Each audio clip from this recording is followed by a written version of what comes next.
Hola, aquí Maidapo Stardust con un nuevo espacio llamado Reeducando a los creacionistas a quienes han proporcionado datos falsos en su etapa formativa o que han sido incapaces de entenderlos y han adquirido una ineficiente serie de metodologías para llegar a la verdad. Hola, soy Ed. En este vídeo vamos a hacer un análisis crítico de la teoría de la evolución. Seguro que tú no dudas de que la teoría sea cierta. Al fin y al cabo, está científicamente demostrada, ¿no? Pero, si te pidiera las pruebas que demuestran la evolución, ¿qué me dirías? Porque si alguien dijera que la evolución está científicamente demostrada pero no diera evidencias, sería el mismo argumento que decir que Dios existe porque sí, o que la Biblia viene de Dios porque ella misma lo dice. Es la misma fe ciega. Así que, en este vídeo veremos las pruebas que hay detrás de la evolución y si sobreviven a un análisis crítico. Pero empecemos por el principio, definiendo la teoría de la evolución. Según varias fuentes de Internet, se puede definir como una teoría científica que explica la variedad de la vida a partir de un antepasado común. Las especies tienen descendencias y hay pequeñas variaciones, mutaciones, y mediante la selección natural, las que están mejor adaptadas al medio sobreviven con más facilidad, por lo que con el paso del tiempo permanecen mientras que las peor adaptadas no. Está ampliamente demostrada, entre otras cosas, por la observación. En resumen, es una teoría científica. Todos los seres vivos vienen de un antepasado común, las mutaciones se dan poco a poco y necesitan millones de años para producir grandes cambios, y está científicamente demostrado. Hola, soy yo el refutador de creyentes, y hoy refutaré al vídeo del usuario Existerios donde según él encuentra fallas en la teoría de la evolución que según él probarían que la evolución es falsa, pero por lo que vemos en su vídeo este usuario no conoce los conocimientos básicos de la ciencia y menos de la teoría de la evolución, ya que su vídeo él hace creer a sus fans que la evolución es como en Pokémon. Y esto es lo más ridículo que he visto, pero hoy refutaré todos sus argumentos bien sin más que decir. Comencemos con esta humillación. Él en su vídeo nos hace preguntarnos qué significa la teoría de la evolución y pues bien la teoría de la evolución es un conjunto de hechos conocidos, hipótesis y leyes. La teoría de la evolución es un término que recoge un corpus, es decir, un conjunto de conocimientos y evidencias científicas que explican cómo aparecen nuevos seres vivos. Esta explicación se basa en hechos observados por el propio Darwin, quien describió en sus textos estos fenómenos. A partir de su trabajo, biólogos, ecólogos, naturalistas y otros científicos han recogido a lo largo de las décadas numerosas pruebas y hechos para sustentar la evolución. Una parte esencial de la teoría de la evolución son las leyes, articuladas a partir de los hechos observados. Por ejemplo, las leyes genéticas mendelianas serían un ejemplo clásico de ello. Otras leyes más modernas se engloban en la genética contemporánea, en la cual existen fenómenos más complejos de describir, como la incidencia fenotípica y genotípica. Por último, y no menos importante, la teoría de la evolución también recoge hipótesis científicas aún no demostradas. El hecho de que sea una teoría significa que el corpus al completo está demostrado. Es decir, las especies cambian, evolucionan, y no es una mera hipótesis por demostrar. De hecho, él en su vídeo muestra una página que habla de la evolución, pero el muy cobarde de Existe Dios solo les muestra lo que le conviene. Pero bueno, ya sabemos que es la teoría de la evolución, así que pasemos a lo que dice de que la teoría de la evolución. Él dice que es solo una teoría científica, todos los seres vivos vienen de un antepasado en común, las mutaciones se dan poco a poco, y que está científicamente comprobada. Y bien, pensemos por ahí qué es lo que es una teoría científica. Una teoría científica es un conjunto de conceptos, incluyendo abstracciones de fenómenos observables y propiedades cuantificables, junto con reglas, leyes científicas, que expresan las relaciones entre las observaciones de dichos conceptos. Una teoría científica se construye para ajustarse a los datos empíricos disponibles sobre dichas observaciones, y se propone como un principio o conjunto de principios para explicar una clase de fenómenos, de modo en que una teoría científica es una hipótesis que fue corroborada, de modo que no es una mera hipótesis. Además, el término teoría a nivel coloquial es un equivalente a hipótesis o una simple idea que alguien dijo, de modo en que con esto ya tenemos una fuerte base para decir que la teoría de la evolución es un hecho, pero si es verdad que esto no prueba del todo que la teoría de la evolución es correcta, pero sí demuestra que la teoría de la evolución es un hecho y no una mera hipótesis o idea que alguien dijo, y no, los científicos no eligen las teorías que más les convengan, así que este primer punto pone en duda una premisa de ese video. Bien, pues lo primero de todo es distinguir entre dos tipos de evolución, la microevolución y la macroevolución. Algunos piensan que estos términos no existen, que solo son trucos creacionistas para intentar refutar la evolución. Bueno, vamos a ver si esto es cierto.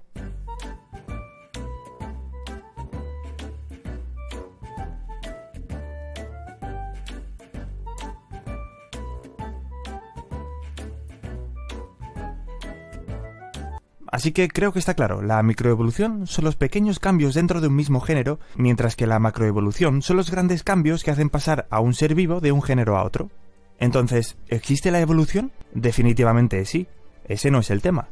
La cuestión es, ¿hasta dónde aplica? ¿Aplica solo a la microevolución o también a la macroevolución? Hemos visto que la teoría de la evolución apela principalmente a la macroevolución, pues como vimos en su definición, explica la variedad de la vida a partir de un antepasado común. Un detalle antes de nada. ¿Es cierto que la teoría de la evolución es una teoría científica? Y no estoy diciendo nada sobre la palabra teoría, que luego me diréis que es un gran error confundir el sentido coloquial de la palabra teoría con el sentido que tiene en la ciencia. No estoy diciendo nada sobre eso.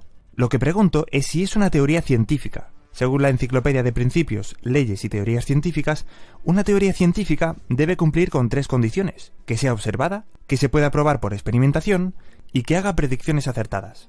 Pero resulta que la macroevolución no se puede observar, porque requiere cambios que duran millones de años. Tampoco se puede reproducir en un experimento. Bueno, se ha intentado, pero nunca se ha conseguido que un género acabe en otro.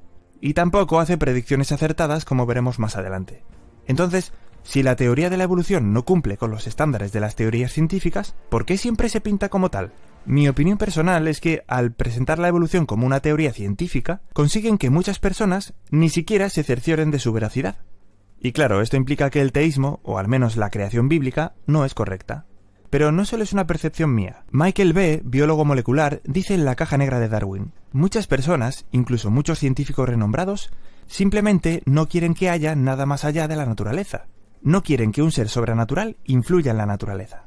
Murphy O'Dean, científico e ingeniero, comenta: más bien que descartar una teoría que no se atiene a los hechos, la ciencia evolutiva ha optado por aceptar como dogma de fe que la evolución tiene que ser verdad. Y Sir Fred Hoyle escribió: personalmente no tengo ninguna duda de que a los historiadores de la ciencia del futuro les resultará misterioso que una teoría que puede considerarse impresentable haya llegado a ser tan ampliamente admitida. Parece que, aunque se le pinta como teoría científica demostrada, en realidad no cumple con los estándares de las teorías científicas. Bien, pues pasemos entonces a la lista de argumentos. Veremos 8 argumentos en los que se sustenta la evolución y si tienen base o no. Son estos: es un hecho observado, estructuras homólogas y análogas, órganos vestigiales, pruebas moleculares, prueba embriológica, prueba biogeográfica, el registro fósil y la evolución del hombre. Empecemos con la primera: es un hecho observado. Bueno, es cierto que se ha observado cierto grado de evolución, pero volvemos al tema clave: ¿se ha observado microevolución o macroevolución? Todos los ejemplos de evolución que nos encontramos son de microevolución en vez de macroevolución. Por poner un caso, el mítico ejemplo de los pinzones de Darwin. En la década de 1970, un equipo de investigación dirigido por Peter y Rosemary Grant estudiaron estos pinzones y descubrieron que, tras un año de sequía en las Islas Galápagos, los de pico un poco más grande sobrevivieron mejor que los de pico más pequeño. La forma y el tamaño del pico constituye uno de los principales medios para distinguir cada una de las 13 especies de pinzones que había. Pero, ¿realmente se convirtieron en otra cosa? Empezaron siendo pinzones y acabaron siendo pinzones, aunque hubieran variación en sus picos. Es un ejemplo de microevolución. De hecho, es interesante lo que casi nadie comenta. En los años posteriores a la sequía, los pinzones de pico más grande dominaron por un año, pero luego fue justo al revés. También notaron que algunos de los distintos tipos de pinzones se cruzaban y producían descendientes que sobrevivían mejor que sus progenitores. Concluyeron que, de persistir el cruce, podía darse el caso de que 2 especies se fusionaran en una. Así que, aunque no se convirtieron en algo diferente, tampoco estaban camino de ello, sino todo lo contrario. Otro de los típicos ejemplos es el de la mosca del vinagre. Desde principios del siglo XX, los científicos han expuesto millones de estas moscas a la radiación de rayos X. Esto aumentó la frecuencia de las mutaciones a 100 veces más de lo normal. ¿Cuál fue el resultado? Un especialista comenta: por lo general resultan en el deterioro, el colapso y la desaparición de algunos órganos. De hecho, muchas mutaciones son letales. Las moscas mutantes que pueden equipararse en vigor a la mosca normal son una minoría, y no se conocen mutantes que puedan lograr una mejora significativa de su estructura normal en su hábitat acostumbrado. Es decir, no se logra mejorar la especie. Las moscas del vinagre tenían alas, patas y cuerpos malformados y otras distorsiones, pero siempre siguieron siendo moscas del vinagre. Y cuando las moscas mutantes fueron combinadas unas con otras para reproducción, después de algunas generaciones comenzaron a surgir algunas moscas normales. De haberse dejado en su estado natural, estas moscas normales, con el tiempo, habrían llegado a ser las sobrevivientes, porque estaban mejor adaptadas que las mutantes. Así que, después de décadas de mutaciones, ni se logró mejorar una especie, ni la especie evolucionó en otra cosa. Otro ejemplo es el de la polilla del abedul. Según The International Wildlife Encyclopedia, Este es el más sorprendente cambio evolutivo de que el hombre ha sido testigo. Al principio, la forma clara de esta polilla era más común que la forma oscura. Este tipo más claro de polilla se confundía bien con los troncos de color claro de los árboles, y por eso tenían mayor protección del ataque de los pájaros. Pero después, debido a años de contaminación procedente de las áreas industriales, los troncos de los árboles se oscurecieron. Ahora, el color claro de las polillas resaltaba más y los pájaros podían verlas más fácilmente y se las comían. Por consiguiente, la variedad más oscura de esta polilla, de la cual se dice que es una forma mutante, sobrevivió mejor. Rápidamente, la variedad oscura llegó a ser el tipo dominante, evolución. Pero, ¿evolucionó en otro tipo de insecto? No, todavía era exactamente la misma polilla, excepto que tenía coloración diferente. Por eso, la publicación médica inglesa The Guardian dijo: esta es una excelente demostración de la función del camuflaje, pero puesto que empieza y termina con polillas del abedul y no se forma ninguna especie nueva, es completamente irrelevante como prueba para la evolución. En resumen, todos los ejemplos de evolución son en realidad de microevolución, no de macroevolución. Como mucho, una especie puede desarrollar pequeños cambios adaptativos, pero no pasar de un género a otro. Por ejemplo, se dice que el perro y el lobo vienen del mismo antepasado, pero ambos son del género Canis. Por tanto, si no hay un cambio de género, sigue siendo microevolución.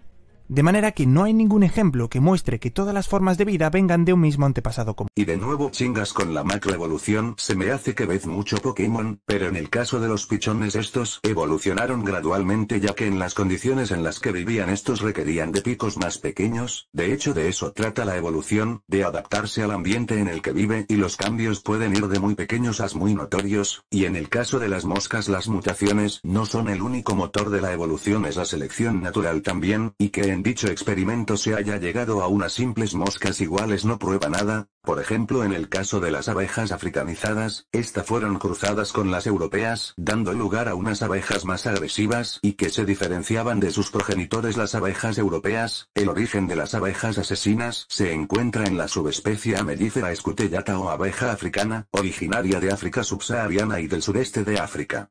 A diferencia de las abejas europeas, estas son muy agresivas. En América, estas abejas hibridaron con abejas de la miel europeas importadas, generando unos híbridos conocidos como abejas africanizadas o brasileñas. Aquí la selección natural no tuvo un papel muy relevante, pero las mutaciones fueron positivas dando lugar a unas abejas más fuertes y resistentes y adaptables al medio en el que viven, de modo en que las mutaciones no siempre son malas, algunos son positivas mejorando la especie, y si las mutaciones de las moscas no fueron favorables y su cruzamiento con moscas comunes dieron lugar a moscas comunes, pero se te olvida que las mutaciones no siempre aparecen en los individuos, o no tiene relación con los ancestros. Por ejemplo, en un principio los humanos eran intolerantes a la lactosa. En el caso de las mutaciones pues, se comprendió que las variaciones discontinuas podían surgir por mutación y ser transmitidas a la descendencia mediante factores discretos estables. Las reglas de transmisión de tales factores constituyen las leyes de Mendel,